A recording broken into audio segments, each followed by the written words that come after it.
Hola gente de YouTube, vamos a reaccionar a una de estas cosas de reaccionar.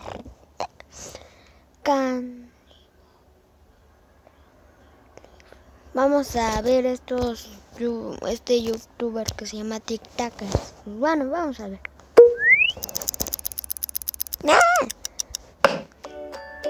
Como siempre os traemos un nuevo miércoles de terror, aunque hoy, más que asustados, estamos impresionados, porque ya somos 5 millones. Todavía no nos creemos que hayamos llegado a esta cifra, y ha sido todo gracias a vosotros, TikTokers de corazón. Os debemos 5 millones de gracias, pero además de eso hemos pensado en premiaros con un sorteo muy especial. Estad atentos al vídeo del próximo martes, donde os contaremos cómo participar. Y ahora sí, que sabemos que lo estáis esperando, que empiece el terror. ¡Wow! Érase una vez un reino muy lejano, en la distancia y en el tiempo. Corría el invierno, un invierno que parecía eterno, y el país entero estaba sumido en una ola de frío y nieve.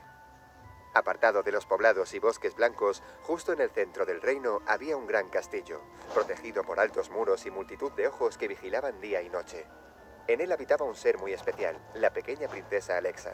Era una niña muy risueña y despierta, a la que le encantaba jugar con sus muñecas y observar las estrellas. Pero lo que más le gustaba en el mundo era estar en el regazo de su madre, la reina, mientras ésta le contaba fantásticos cuentos de hadas, que a veces tenían un final tan terrorífico que le hacían temblar. También tenía un hermano mayor, llamado Alexander, un muchacho alegre con un gran sentido de la justicia. Aunque también le encantaba gastar travesuras, sobre todo a su hermana. Un día de aquel invierno, la reina regresó de un largo viaje y Alexa salió a su encuentro.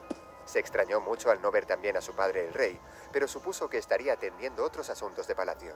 Para celebrar su vuelta, la reina propuso a sus hijos ir a dar un paseo por la feria, que se acababa de instalar junto al castillo.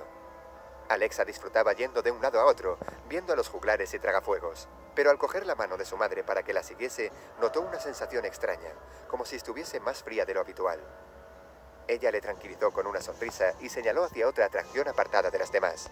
Una vieja carpa de circo, de aspecto andrajoso, pero que aún lucía brillante. La reina invitó a sus hijos a entrar y se despidió de ellos desde la entrada. El interior era un laberinto de espejos, igualmente cubiertos de polvo, al final del cual Alexa y su hermano encontraron una hermosa caja de regalo. Los niños tiraron del lazo y la caja se abrió, dejando escapar un humo de color rosa y azul. De repente, el lugar entero cobró vida, todo lucía nuevo y flamante, y 2 cajas más aparecieron. De su interior salieron 2 bufones, chico y chica, uno vestido de azul y la otra de rosa. Comenzaron a hacer unas piruetas y cabriolas espectaculares alrededor de los niños, que los contemplaban fascinados. Cantaron canciones y les enseñaron unos fantásticos trucos de magia que cautivaron su atención. Finalmente, les regalaron una cajita de música a cada uno. Les explicaron que de ahora en adelante estaban a su disposición y les acompañarían por siempre para divertirles cuando quisieran. Pero también les advirtieron que esas cajas eran para compartir entre ellos y que solo los puros de corazón podrían usarlas. Al instante, los bufones desaparecieron. Alexander, que todavía estaba extasiado, pudo ver también la caja que tenía su hermana y se la arrebató de las manos. Cuando ella intentó recuperarla, él la apartó de una bofetada y salió corriendo hacia el castillo, dejando a Alexa sumida en un mar de lágrimas. Los días pasaron y Alexander no salía de su habitación. Desde la suya, Alexa no paraba de escuchar todas las noches la risa incontrolable de su hermano. Estaba preocupada por no verlo, le echaba de menos y también quería jugar con los bufones. Así que una noche reunió el valor suficiente para entrar en su habitación. Lo que vio le heló la sangre. Las luces se encendían y apagaban, revelando la sangre que cubría las paredes. En el suelo, al centro, estaban las 2 cajitas de música, abiertas, emitiendo una extraña melodía de canción de cuna, entre dulce y siniestra. Alexa miró hacia arriba y vio el cuerpo de su hermano lleno de heridas y retorciéndose contra el techo. La niña soltó un alarido de horror y al instante el cadáver comenzó a arder. Salió corriendo como pudo, llamando a su madre a gritos. La encontró en su habitación, tumbada en la cama, y trató de explicarle lo que acababa de ver. La reina reaccionó soltando una carcajada grotesca y Alexa se apartó de ella, asustada. Tropezó con su padre, que estaba justo detrás, y la cogió en brazos. Pero la presión de su abrazo fue creciendo poco a poco hasta que se hizo insoportable y empezó a asfixiarla. La niña se liberó como pudo y huyó por el pasillo. Trató de esconderse en uno de los armarios, pero notó una presencia a su espalda. Al girarse, contempló horrorizada los cadáveres de sus padres, con los ojos fuera de las órbitas y la lengua de color morado asomando entre sus labios. Alexa no sabía qué hacer. Aquellas criaturas que no eran sus padres le perseguían de cerca, y el fuego de la habitación se había transformado en un gran incendio que consumía todo el castillo y le cerraba el paso. Terminó volviendo a su propia habitación, cuyas paredes se habían derrumbado, abriéndose a la inmensidad del frío y la nieve. En la puerta aparecieron aquellas dos versiones grotescas de sus padres, que caminando entre el humo, poco a poco se transformaron en su forma original, la de los dos bufones. Alexa entonces lo comprendió todo. El egoísmo y la maldad de su hermano les había librado de sus cárteles en miniatura.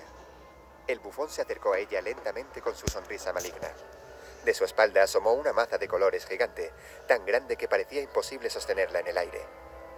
Tomó una gran bocanada de aire, la levantó sobre su cabeza y la dejó caer sobre Alexa, que totalmente paralizada solo podía observar cómo los copos de nieve se iban apartando a su paso. No olvides suscribirte y darle a like si te ha gustado. Y también puedes seguirnos en nuestras redes. A ver si entendimos. Alexa, la niña, la mataron. O sea, no tiene mucho sentido. Pero bueno, vamos a seguir con el siguiente capítulo. Redes sociales, Facebook, Twitter e Instagram. A ver, vamos a ver de qué trata este. La historia de hoy es tan terrorífica y surrealista que parece ficticia, pero es la realidad, y pasó no hace mucho. Es la historia de la lobotomía, una técnica quirúrgica que pretendía curar los problemas psiquiátricos a base de perforaciones en el cerebro y que se aplicó a miles de pacientes indefensos. En aquella época, las instituciones mentales estaban saturadas de pacientes que no se sabía cómo tratar. Los primeros fármacos neurológicos no aparecerían hasta décadas después, y el tratamiento más recurrente era el del electroshock, que se basaba en el efecto curativo del coma y las convulsiones, inducidas por descargas eléctricas. No había riesgo de muerte, pero los pacientes solían acabar con varios huesos rotos. En la década de los años 30, en un congreso de neurocirugía en Londres, se expone un experimento realizado con dos chimpancés que presentaban síntomas de ansiedad y neurosis. Se les extirpa el lóbulo frontal del cerebro, y en uno de ellos desaparecen esos síntomas, mostrándose más dócil y calmado. Uno de los asistentes, el neurólogo portugués Egas Moniz, quedó tan impresionado por el experimento que decidió estudiar cómo aplicarlo en humanos. Meses después, Moniz desarrolló una técnica quirúrgica que aplicó a un grupo de 20 pacientes que sufrían trastornos de neurosis y ansiedad. Consistía en perforar dos agujeros en la parte frontal o lateral del cráneo e inyectar alcohol sobre la corteza del cerebro para matar una parte del mismo. Más adelante mejoraría la intervención utilizando un leucótomo, que insertaba en el agujero y con su rotación seccionaba más o menos rodajas de cerebro, dependiendo de la gravedad del paciente. Moniz y su equipo analizaron la evolución inmediata de los pacientes y constataron un éxito. 7 se habían curado y 7 habían mostrado mejoría, mientras que otros 6 simplemente no habían cambiado. Publicaron los resultados, legitimando la lobotomía como tratamiento, y años después Moniz recibió el Premio Nobel de Medicina.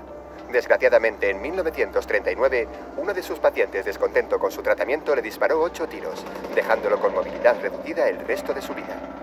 Estados Unidos fue el país donde más lobotomías se hicieron, y el culpable de su popularidad fue el psiquiatra Walter Freeman, que realizó miles de operaciones a pesar de no ser cirujano. Utilizaba una técnica más rápida, que consistía en introducir un punzón similar a un picahielo a través de la órbita del ojo, y rotarlo para destruir la conexión del lóbulo frontal con el resto del cerebro. Se realizaba en un máximo de 15 minutos, y no necesitaba de especiales cuidados, por lo que podía hacerse fuera de quirófano. Gracias a ello, Freeman comenzó a ofrecer este servicio a domicilio, viajando por todo el país en una furgoneta a la que llamaba el lobotomóvil. Su método era publicitado en los periódicos y en la televisión, y los pacientes acudían a hacer cola. Se estima que hizo casi 2.500 lobotomías, y que hubo días en que realizaba hasta 25 diarias. En total, más de 5.000 personas fueron lobotomizadas en Estados Unidos, y entre 40.000 y 50.000 en todo el mundo. Freeman opinaba que el lóbulo frontal contenía la personalidad del individuo, mientras que la emoción residía en el tálamo. En los enfermos mentales, el tálamo predominaba sobre el resto y provocaba las obsesiones. La lobotomía cortaba algunos nervios del cerebro, eliminando esa predominancia y estabilizando la personalidad. Según anunciaban, servía para tratar la depresión, la esquizofrenia, la neurosis y el comunismo. Pero lo cierto es que la lobotomía anula la personalidad de los pacientes, dejándoles en un estado similar al de un zombie. Ya no presentaban ansiedad ni agitación, pero porque quedaban totalmente indiferentes al mundo que les rodeaba, sumidos en la apatía. La mortalidad no era alta, pero con el tiempo muchos tuvieron daños cerebrales graves. Aún así, la lobotomía se siguió practicando porque había una tercera parte de los intervenidos que mejoraban en sus síntomas, y porque no existía más tratamiento alternativo que el confinamiento perpetuo en una institución mental. Precisamente los detractores afirmaban que la lobotomía simplemente se utilizaba para poder calmar y hacer más manejables a los pacientes mentales. Algunos casos de intervenidos se hicieron muy conocidos, como el de Howard Daly, lobotomizado con tan solo 12 años y que ya de adulto en 2007 publicó sus memorias en las que explicó su vida entre la cárcel y el alcoholismo. O el de Rosemary Kennedy, hermana menor del célebre presidente y que fue lobotomizada y abandonada en un sanatorio por su padre para que no perjudicase la imagen pública de la familia. A partir de los años 50 empezaron a utilizarse otros tratamientos menos agresivos. Con el descubrimiento de la clorpromacina, la efectividad de la medicación mejoró mucho y la lobotomía se dejó de utilizar. Freeman realizó su última lobotomía en 1964, cuando una paciente suya que se operaba por tercera vez falleció por una hemorragia causada por la intervención. El resto de su vida lo pasó estudiando y haciendo seguimiento a sus pacientes para intentar demostrar que su método funcionaba.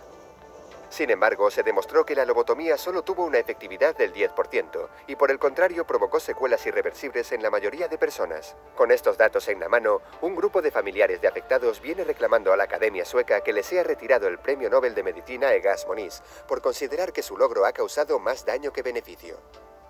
La lobotomía puede parecer un horror de épocas pasadas, pero lo cierto es que se siguió practicando hasta casi los años 80. Afortunadamente, hoy en día sabemos mucho más acerca del funcionamiento del cerebro y del papel fundamental que tienen los lóbulos frontales en la esencia misma de nuestra personalidad. No olvides suscribirte y darle a like si te ha gustado. Es Facebook, Twitter e Instagram. Hasta el próximo. A ver si entendimos. ¿Qué? Sí, el video está largo, sí. Pero en el siguiente capítulo, pues a ver qué hacemos. Bueno, me despido y nos vemos a la próxima. Bye.